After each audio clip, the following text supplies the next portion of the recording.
السلام علیکم ورحمۃ اللہ۔ ناظرین، قرآن حکیم ہدایت و رہنمائی کا ایسا سرچشمہ ہے جو انسان کو پرامن، خوشحال اور مہذب معاشرت کے لیے ایک مکمل ضابطہ حیات فراہم کرتا ہے۔ یہ اصول و ضوابط قرآن حکیم میں جا بجا اوامر و نواہی کی صورت بیان کیے گئے ہیں۔ تاہم مفسر قرآن عبداللہ ابن عباس رضی اللہ تعالی عنہ فرماتے ہیں کہ سورہ نحل کی آیت نمبر 90 ایک ایسی جامع ترین آیت قرآنیہ ہے جس پر اگر انسان عمل کر لے تو اس کی فلاح کے لیے کافی ہے۔ ارشاد باری تعالی ہے، ان اللہ یأمر بالعدل والاحسان وایتاء ذی القربی وینہی عن الفحشاء والمنکر والبغی۔ اس آیت قرآنیہ میں خالق و مالک نے ہمیں 6 احکام دیے ہیں۔ 3 باتوں کے کرنے کا حکم دیا ہے جن کا ذکر حصہ اول تا 4 کی گفتگو میں ہو چکا، اور جن 3 کاموں سے منع کیا گیا ہے ان 3 نواہی میں سے ایک کہ اللہ تمہیں منع کرتا ہے فحشاء سے، پر حصہ 5 میں جامعیت سے بات کرنے کے بعد آئیے باقی 2 کام جن سے منع کیا گیا ہے ان نواہی پر یہاں بات کرتے ہیں۔ دوسرا امر نواہی جو اس آیت قرآنیہ میں بیان ہوا وہ ہے منکرات۔ ارشاد فرمایا وَيَنْهَا عَنِ الْفَحْشَاءِ وَالْمُنْكَرِ۔ منکرات سے کیا مراد ہے، یعنی اس میں کون کون سے گناہ شامل ہیں؟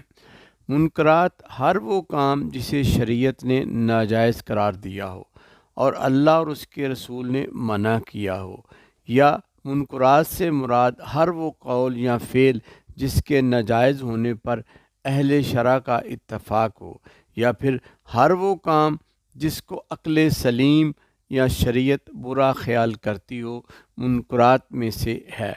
بلکہ اپنے علاقے یا ملک میں رائج ایسے قوانین اور اصول و ضوابط جو انسانیت کی فلاح اور اسلامی معاشرے کے استحکام اور بقا کے لیے بنائے گئے ہوں، ان کے خلاف عمل بھی منکرات میں ہی آئے گا۔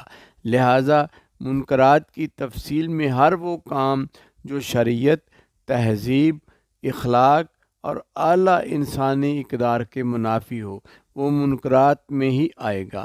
لہذا روزمرہ کے معمولات میں ان ناپسندیدہ کاموں سے محفوظ رہنے کی تلقین و تاکید کی گئی ہے۔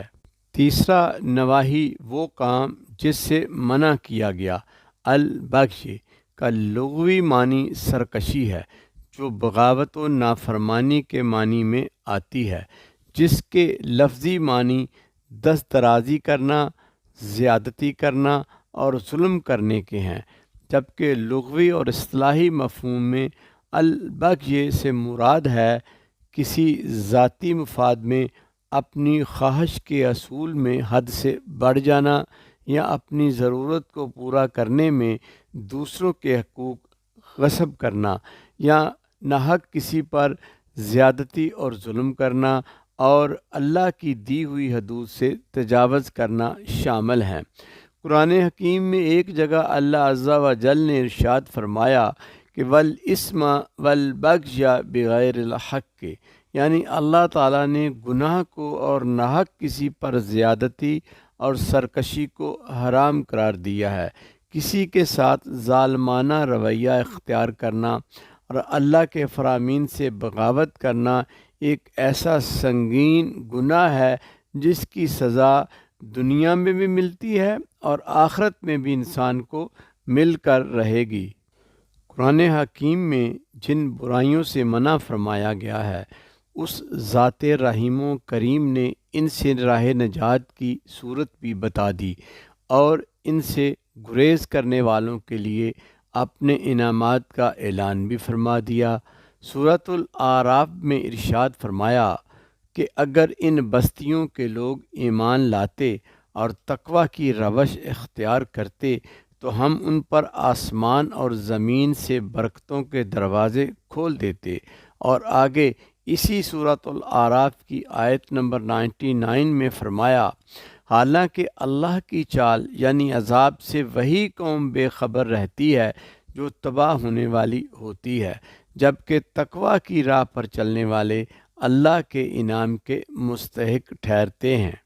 ناظرین کرام، آج ہمارا معاشرہ جن برائیوں کا شکار ہے اور جو ہمیں تباہی اور ہلاکت کی طرف لیے جا رہی ہیں، وہ جملہ برائیاں زیر عنوان آیت قرآنیہ میں بیان کردہ 6 اوامر و نواہی کو پس پس ڈال کر ہی ہمارے معاشرے میں جنم لے چکی ہیں۔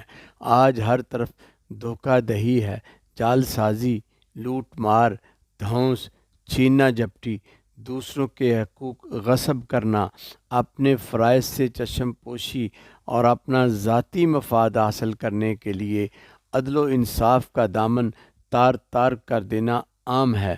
تو پھر ایسے میں دکھاوے کے ہمارے اعمال کس طرح بارگاہ الہی میں شرف قبولیت حاصل کر سکتے ہیں؟ بابا بلے شاہ بھی اسی صورتحال پر مسلمانوں سے شکوہ کر رہا ہے کہ حجوی کیتی جاندے ہو، لو بھی پیتی جاندے ہو، کھا کے مال یتیماں دا بھیج مسیتی جاندے ہو، پھٹ دلاں دے سیندے نہیں ٹوپیاں سیتی جاندے ہو، چھری نہ پھیرو نفساں تے دمبے کیتی جاندے ہو، فرض بھلائی بیٹھے ہو نفلاں نیتی جاندے ہو، دسو نہ کچھ حضرت جی یہ کی کیتی جاندے ہو۔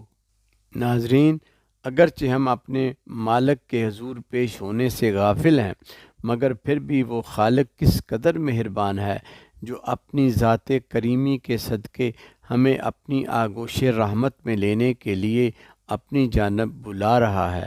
ارشاد فرمایا، یا ایھا الانسان ما غرک بربک الکریم الذی خلق فسواک فعدلک۔ اے انسان، تجھے کس چیز نے اپنے کریم رب کے بارے میں دھوکے میں ڈال دیا، جس نے رحم مادر کے اندر ایک نطفہ میں سے تجھے پیدا کیا، پھر اس نے تجھے اعضاء سازی کے لیے ابتداءً درست اور سیدھا کیا، پھر وہ تیری ساخت میں متناسب تبدیلی لایا۔ لہٰذا اے غافل انسان، دنیا کے دھوکہ سے نکلو اور لوٹ آؤ اپنے مہربان خالق کی طرف۔ غفلت بری زندگی چھوڑ کر اپنے کیے پہ نادم ہو جاؤ اور اپنے مالک کی بتائی ہوئی راہوں کے مطابق اپنی زندگی گزار، تاکہ دنیا و آخرت میں تو اس کے انعام و اکرام سے لطف اندوز ہو سکے۔ ناظرین، آیت زیر مطالعہ سورہ نحل آیت نمبر 90 کے آخر میں اللہ رب العزت نے تاکیداً ارشاد فرمایا، یعظکم لعلکم تذکرون۔ اللہ تمہیں نصیحت فرماتا ہے تاکہ تم عمل کے لیے خوب یاد رکھو۔ توجہ طلب ہے کہ آیت مذکورہ میں خیر اور شر کی تمام اہم چیزیں جو حسن معاشرت اور حسن معاملات کے بنیادی اصول ہیں، یعنی عدل و انصاف کرنا، دوسروں سے احسان اور بھلائی کرنا اور قرابت داروں کی مالی معاونت کرنے کا حکم دیا، جبکہ فحاشی و بے حیائی کے کاموں، نامعقول خلاف شرع اور خلاف عقل سلیم کاموں سے گریز کرنے اور سرکشی و بغاوت یعنی ظلم و زیادتی سے منع فرما دیا۔